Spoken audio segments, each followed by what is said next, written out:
This video is brought to you by Squarespace. The Beatles' final commercial concert took place on August the 29th, 1966. By that point, they had an extraordinary catalogue of songs to play from. But among the 11 songs they played that evening was one that probably wouldn't make many fans' lists of the Beatles' greatest recordings. It's a slow number, and it's a waltz for all of you over 10, and it's called Babies in Black.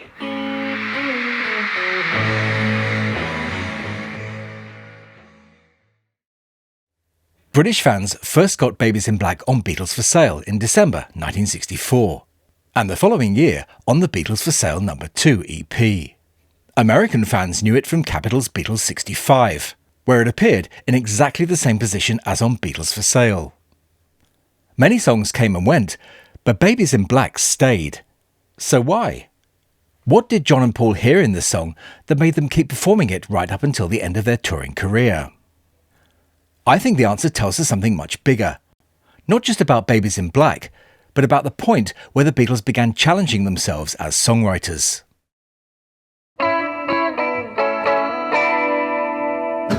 The usual story of Beatles for Sale goes something like this. The Beatles were exhausted. They'd spent most of 1964 touring, filming A Hard Day's Night, recording singles, and making radio and television appearances. By the autumn, they were running on empty. That's certainly true, but I think it's only half the story. Because while the Beatles may have been physically tired, John and Paul were becoming more adventurous as songwriters than ever before. Just look at the opening of this album. No Reply, I'm a Loser, and Babies in Black. Those aren't simple boy meets girl pop songs. They're about rejection, self-doubt, and perhaps bereavement.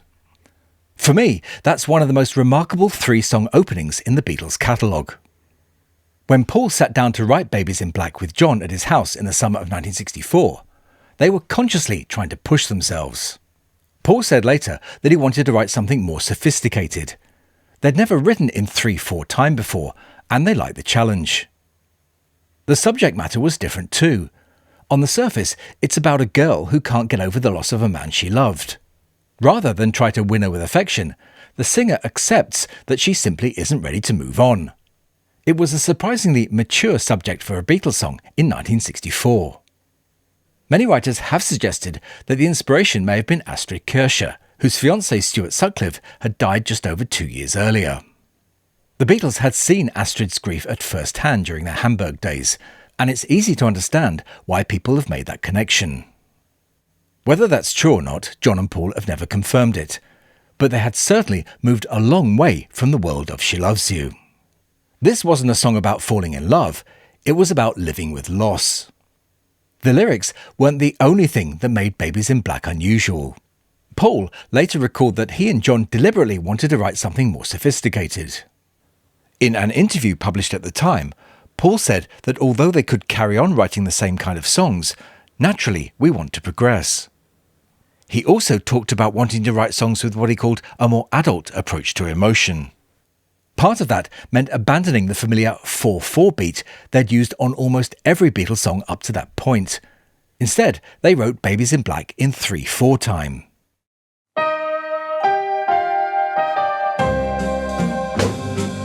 The Beatles had already been performing James Ray's If You Gotta Make a Fool of Somebody, and Paul was also writing songs like It's For You for Cilla Black in the same time signature. It doesn't sound revolutionary today, but in 1964 it was another sign that John and Paul were looking beyond the standard pop song formula and beginning to challenge themselves as songwriters.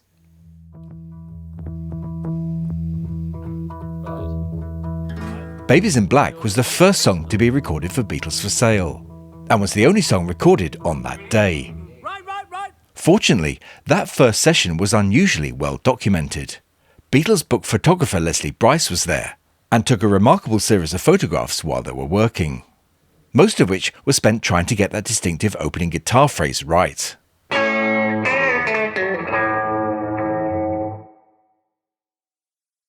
Ringo, what's happened to our instruments? I traded them to some fella for these coloured beans. Lovely, ain't they? You ruddy nincompoop, trading our instruments for a handful of blinking beans?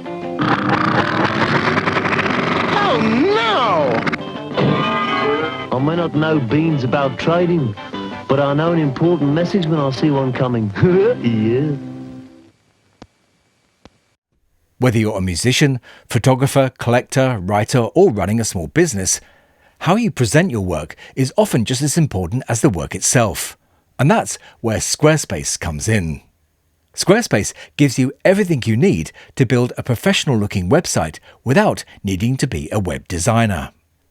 You can showcase a collection, publish articles, embed videos, sell products or memberships, and even keep track of how your visitors are finding your site, all from one place.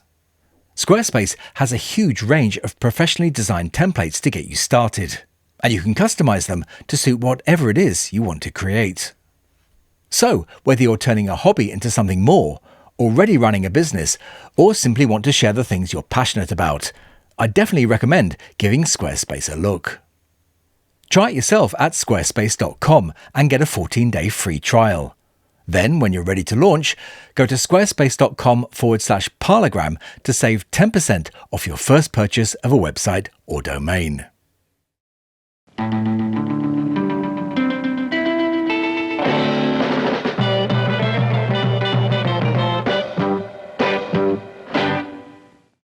The time signature wasn't the only thing John and Paul were experimenting with.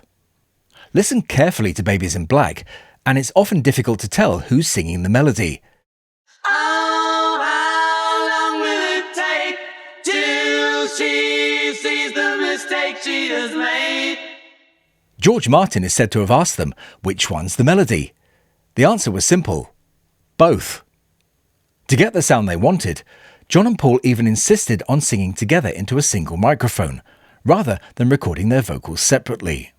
They always sang it that way on stage too. Of course, none of this explains why Babies in Black stayed in the Beatles' live set for almost 2 years. After all, there were plenty of other sophisticated songs they could have chosen. Yesterday, Michelle, If I Fell, even In My Life. So what made Babies in Black different? Part of the answer may simply have been that it worked well live. Babies in Black is actually a very simple song to play.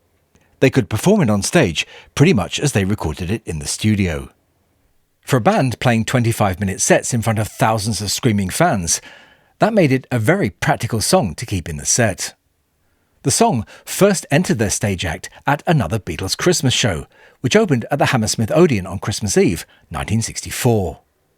It appeared third in the set after Twist and Shout and I'm a Loser, and remained there throughout the show's run into January. From there, it became a regular part of the Beatles' live act. It survived their 1965 tours and remained in the set when they returned to the road for the final time in 1966. In a way, it gave them the best of both worlds. It was sophisticated enough to satisfy them as songwriters, but simple enough to perform night after night. And judging by some of the surviving footage, they seemed to enjoy singing it too. But I don't think that was the whole story. Every time the Beatles changed their set list, they had another opportunity to drop Babies in Black. Instead, they kept it. During those 20 months, the Beatles recorded Day Tripper, Paperback Writer, and even Tomorrow Never Knows.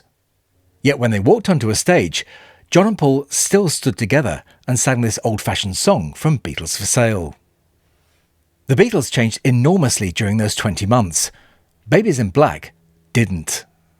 You could argue that I Want to Be Your Man was even older, but that had become Ringo's signature song on stage. Babies in Black was different. John and Paul didn't need to keep performing it. They chose to.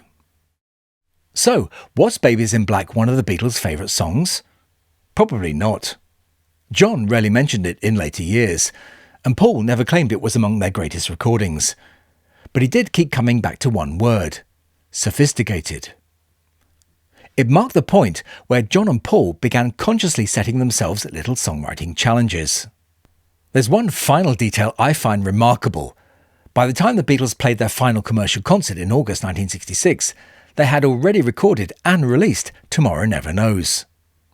The same band that had created tape loops, backwards guitars, and one of the most revolutionary recordings of the 1960s, still walked on stage and sang Babies in Black.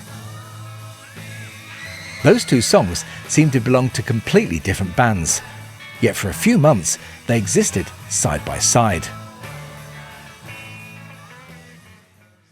People often describe Beatles for Sale as the sound of an exhausted band. There is certainly an element of truth in that, but it's also the sound of two young songwriters beginning to stretch themselves.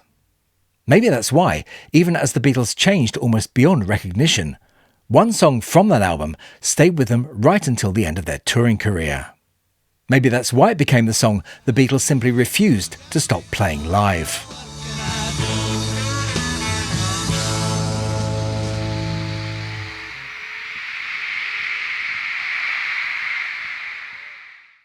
I really hope you enjoyed this deep dive into one of the Beatles' less talked about songs.